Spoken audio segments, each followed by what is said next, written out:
So before I get started, I just want to say thank you to Eric Williams, CC, the staff here, the DJ, everybody that came tonight. I really appreciate that. And most of all, please understand that these hands right here, they don't get to do all this work. So I really want to thank the team that helped me build this every day, working hard, sweating. Caswell James, Will Fitzsimmons. Jacob works in my studio with me today. Couldn't do a lot of work. And Max Davis over here. Raise your hand, Max. Thank you so much. They'll get to come up soon and give a little bit of their story. You're kind of good at this. Maybe I'll just sit on the couch. Nah. What was your question again, actually? See? No. I'm always interested in a person's origin story, how this all began. It's far too long, but it started right here on the south side of Chicago. Short story, I studied drafting, went into architecture, then product design, felt like I could make my own money, started making shit. People started paying me for it, and here I am today. Where'd you go to high school? I went to Tilden Technical High School, right here on 47th and Union. Look at you. How about that? Blue Devils. You're like one of the last people at that place, right? Yeah, right? Yeah. I only ask because you said drafting. I went to Chicago Vocational. Mm-hmm. CVS. Somebody here went to the V? Yes. See? Oh, you. What's up, Susan? And drafting was such an important part of the fiber of that school. I imagine it was like that at Tilden, too. It was very technically driven, yeah. A lot of trades. Yeah. Had electrical, all that. It was one of those things that if you did well in drafting, like the most benign part of it, drafting one. If you did well in drafting one, and then they, okay, so you're good, you can go to drafting two. And it's like, oh, word, drafting two. And then it's like, oh, hell no, I'm out. This is terrible. No, it was real nerdy for me. I went to advanced drafting. What year? Like when you were freshman? No, sophomore, junior. I did it all the way through high school. Yeah. And then I was looking for more when I got out, so I went to Harold Washington College. So I'm a real Chicago, like, CPS, anything free, I'm all about it.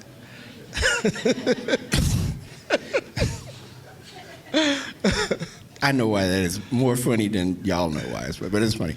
And I'm going to jump around a bit. Is this what kind of got you interested in working with young folks? The fact that you know that experience of going through the Chicago public school system, what that means? I realized I had a talent, and I wanted to share it. And I needed other young people. So I wanted to become the low-hanging fruit. So I wanted to be the example. And so, yeah, not seeing black people in those spaces wanted me to reach out and work with other people and teach and all those things. So in the midst of your beginnings, you're in the system, for lack of a better phrase. You excel at your craft. You realize things are like, I'm good at this. What was your aha moment? Or what did Oprah call it? The light bulb moment. What was your light bulb moment? No, it was an aha moment. I think when I sold a table at McKinley Design at a gallery opening. And I realized at that moment that this was something that I could do all day long, and I could make money at it. And I had worked in architecture firms. I was a token there. What firms did you work at? Eva Maddox, the Environments Group, a hospitality group. I worked at 555 Fabrication. All these companies that had, a black or a Hispanic working in it. And when I left that field, I really wanted to let it be known that this was a way to make a living. Yeah. Like, you could be a researcher, you could be, if you're good at sketching and drawing, you could be that. You could work in the shop and do prototyping, and you could even build, you could build furniture, you could build out restaurants. And things like that came to me as a way, literally, of just making a living. But not to mention that I'm living amongst neighborhoods filled with vacancy. So the more I can get people interested in doing this, maybe the more we'll have a mom and pop shop. But I think the idea of using our hands to do that work was really crucial to me. We talked about this earlier before we turned the mics on, about being the influence for things, right? How do you, man, this is gonna sound weird, but how do you see yourself in the midst of this moment where what you do, there are other people trying to do what you do? You get where I'm coming from? Mm-hmm. How do you see yourself in this moment? Wow. Don't do the wow like I said something real heavy. Come on now. I'm literally just trying to be the example, man. I mean, I do the best I can. It ain't all great. Like, all things don't, they don't turn out perfect. Not every job goes as well as you plan it to go. But I do feel like we have a good stomping ground. I have a good flock network of brothers that I know I can call on that are good at this or good at that. So I'm not trying to take the pot and run with it. I'm really trying to see where I can share the pot, because it's a lot of work to be done. There's a lot of skills that are out there. And the more, if you look at our studio, the cats that I work around, I don't think there's a thing we can't build. I'm working on, who's here? I'm working on pricing for the Obama Presidential Center to actually build things that I want to build that I think should be built by the people that live in this neighborhood. How you just dropped that like it was just like... But it's you working on Fred Johnson's backyard fence. That's Barack Hussein Obama. Yeah. How do you get that? What was that called? For me? Yeah, was it like, phone ring, hello, yes, this is the Barack Obama Foundation. What is that? You get a call from the former president of the United States. That's a big deal. No, it wasn't that close, fam. Okay. No, I've never gotten this call, bro. I don't know. It wasn't that close. We're literally working with the exhibitions team. Okay. Just called Ralph Applebaum and Associates, and they're doing pretty much the interior exhibitions. See, in my mind, it's Barack calling you on the phone. Hey, how you doing, Norm? That's sexy. No, it ain't that sexy. But the call itself was, for me, my first thought was great. If I can have a word in it, it's literally going to be the people that live in these surrounding areas that help build this place. Because what better way to get people to come to the Obama Presidential Center than to have a hand in it, like a literal hand. And so it's, for me, it's just it's an excellent client to have. How's that? It's not just another client, it's an excellent client to have. Checks don't bounce.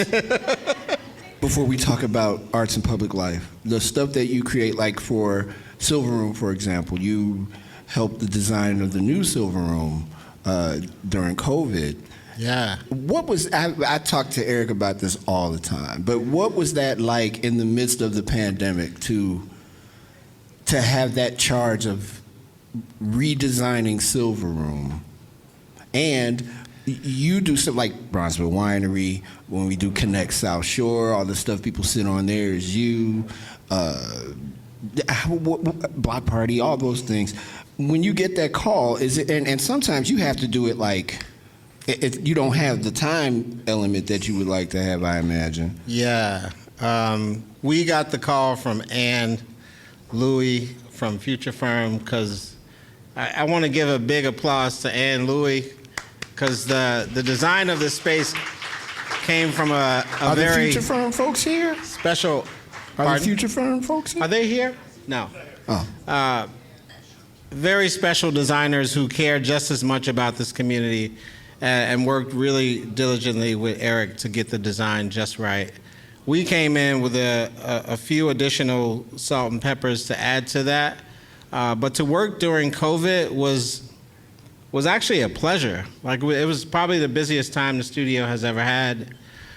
And we didn't have any interruptions. Well, nobody outside, you know. So it wasn't a whole lot of business going on. So we could actually focus on this project, and it probably took us 3 months.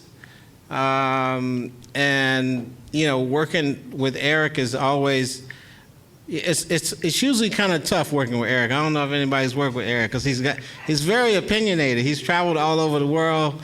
He's seen so many places, but he was really open to this one. I think he saw the light, and he saw that, well, ain't nobody coming in the store right now anyway, so what better time to do this? And so to clear out everything out of the store and like wipe a brand new canvas on it was really, really perfect. And then everything, of course, like after COVID was ended, it was like, this beautiful, bright, white, highly lit, new furniture. Like it was perfect. And, to have, I think I had 2 design assistants working with me, and that guy right there, Max Davis. Yeah. So everything you see in there was pretty much thought out, planned out, and majority of the cutting went through Max, who's a phenomenal digital fabricator, architect, genius of magnets. Y'all check him out. I don't know how many people have been in the Silverroom lately? Oh, come on now. Yeah, big ups Stop to by the Silverroom. Silverroom and see what No Norman doubt. did. It's No doubt. beautiful. I remember the day walking in there after it was done, when it was like kind of safe to go out. We were still wearing masks and still kind of doing like the Heisman move on everybody. Yeah. But when we walked in, me and a friend of mine, I was like, wow, this is a whole different situation. And I'm going to ask about Bronzeville Winery real quick. When Eric was like, look, this is what we're getting ready to do on Cottage. I need your help. What did you see when you walked in here for the first time? Well, so real quick before I go to that question, there was a moment that Max Davis, myself, Abire, and Daniel Overby shared. We were standing in a room, and we were just about done with the space, and everything was built. And we looked around, because we were actually renting space from Julius Dorsey, another awesome furniture designer. And we were standing around and we said, this is a crazy moment, because there's 4 black designers in one room responsible for all of this work. And it was something very rare to us, because all of us have been there. We worked in the field where we were the token. But to be in a room full of designers of color, actually designing a space in a black neighborhood, majority, and having done all that work together was a real sort of, that was another aha moment in my career. Yeah. So let me go back to that question you just asked. What was that question again? See, now I wanted to ask another question.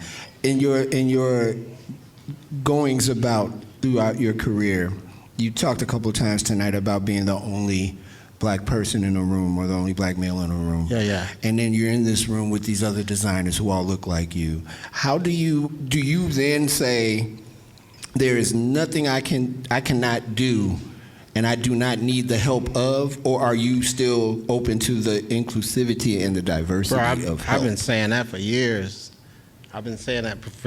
But I think I've come into meeting so many other phenomenal designers of color, because this is a catchy thing right now. You're starting to see designers popping out of the woodwork. But to be with a team that I'm working with, and to see the same sort of brilliance in this kind of work was the eye-opener for all of us. And I think there's a few things that we'll mention. I'm going to let Max mention it, because it's up and coming, and he's highly responsible for it. But I think these kind of movements where we're looking at our communities and the amount of work that's needed to be done, the amount of thinking that needs to go into it, it's really crucial that we have a space that we can do that in. And I think that today. We are, we're just happy to be moving closer to that. I'm gonna save a little bit of that for later. Speaking of spaces to grow in, there was a building on 55th and Prairie, for the uninitiated, Prairie. I'm sorry if I pronounced it wrong the first time. Chicago. On 55th and Prairie, that was dilapidated, abandoned. It was ran through. Theaster Gates purchases the building, invites you and a bunch of other creatives to become the first folks in there to help create art in that building. And if you folks haven't been to the Arts and Public Life building on 55th and Prairie, it is fascinating remembering what it was and what it is now. Mm-hmm. And you had your studio down there, which is why I asked about the kids earlier. You had a lot of young people in there helping you while you were still growing in the midst of your craft. What was that experience like for you? So that was further into teaching, and that's literally. And it was a program that was created. It's called the Design Apprenticeship Program.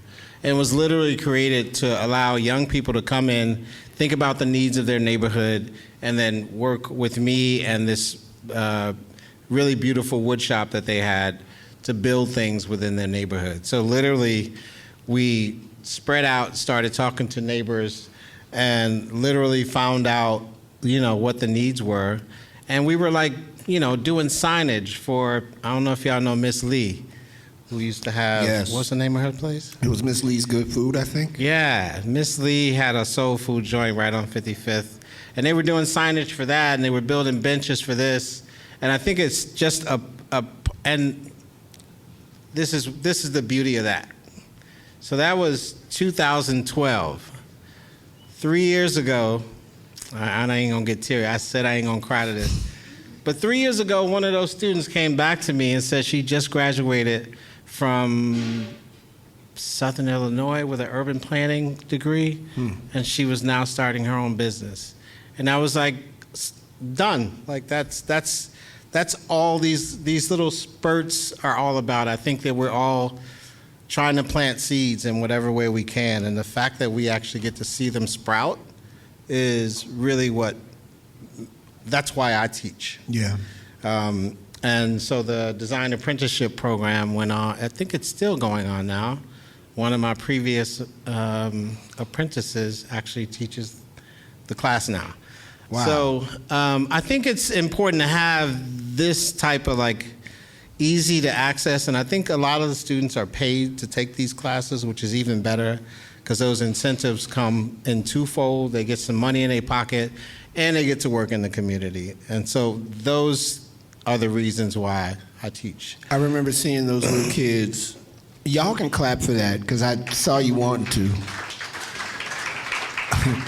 I remember seeing those kids and back then being in there, and just the idea that they felt like they could do, I would go back to this theme again about being able to do anything. They felt empowered in there, man. Yeah. And I don't know what, I know what that's like as a teacher, to be able to see the look when a kid gets it, but on that scale, in that place, in a neighborhood that really didn't want the Astor or none of us over there. Yeah. It was like, it took a minute for them to accept the fact that people like you and Yeah. Avery R. Young and everybody else was in that building trying to create for that neighborhood. Yeah.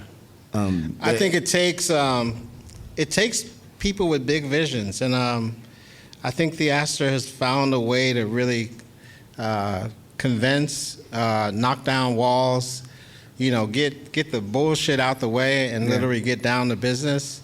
And I think it's doing a lot in our neighborhood for a lot of people. And I think that even that platform that he's just leaving, I think is more than enough for somebody else to step in and say, this is where I need to be.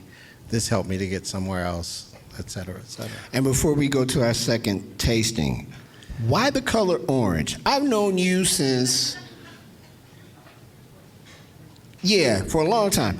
And I have always known you to have on something orange. Orange glasses, orange hat, orange Yeah, I don't know. jacket. It's something, I ain't gonna say I see, there you go.